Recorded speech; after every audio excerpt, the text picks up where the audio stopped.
Another day, another basketball stories na naman ang pagkikwentuhan natin. At ngayon nga, yung pag-uusapan natin ang rason bakit mainit ang shooting ngayon ni Gabe Vincent.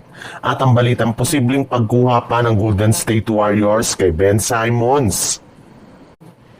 Kahit man nga natalong muli ang Los Angeles Lakers sa kanilang game ngayong araw laban sa Portland Trail Blazer, ay nagkaroon pa rin naman nga dito ng mainit na shooting si Gabe Vincent matapos siyang magtala agad ng 18 points lamang ng 15 minutes niya na paglalaro kasama na dyan ang kanyang 5 of 6 shooting sa field goal.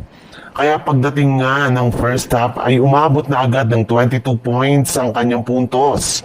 At dahil nga sa ginawang performance na ito ni Gabe Vincent, ay isang senyales nga ito na maaga na niyang nakuha ang rhythm sa Los Angeles Lakers bago pa man mag-umpisa ang regular season ngayong taon. At kasabay nga ng pagtatapos ng kanilang laban ay sinabi na nga ni Gabe Vincent na naging agresibo lamang nga daw siya sa kanilang opensa sa kanilang game since out nga ang ilan sa kanilang mga key players ngayong araw. Kaya gusto niya na mag-step up at sa kabutihang palad naman ay pumasok ang halos lahat ng kanyang mga binitawang tira.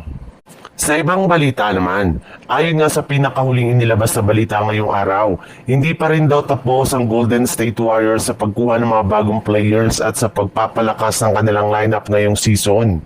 At isa nga sa mga manlalaro na posible nila ditong kunin ay si Ben Simmons, na nananatili pa rin namang unrestricted free agent matapos hindi na i-renew pa ng Los Angeles Clippers ang kanyang kontrata ngayong off-season.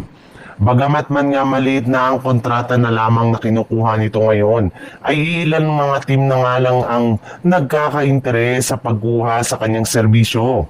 Pero sa kabila nga niyan, ay malaki pa rin nga ang maitutulong nito sa mga team na naghahanap ng small ball big man kagaya na lang ng Golden State Warriors.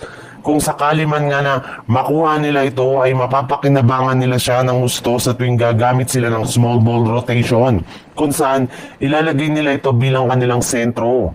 Maaari rin naman nga daw nila itong itandem kay Al Horford para mas mapalakas pa nilang lalo ang kanilang front court.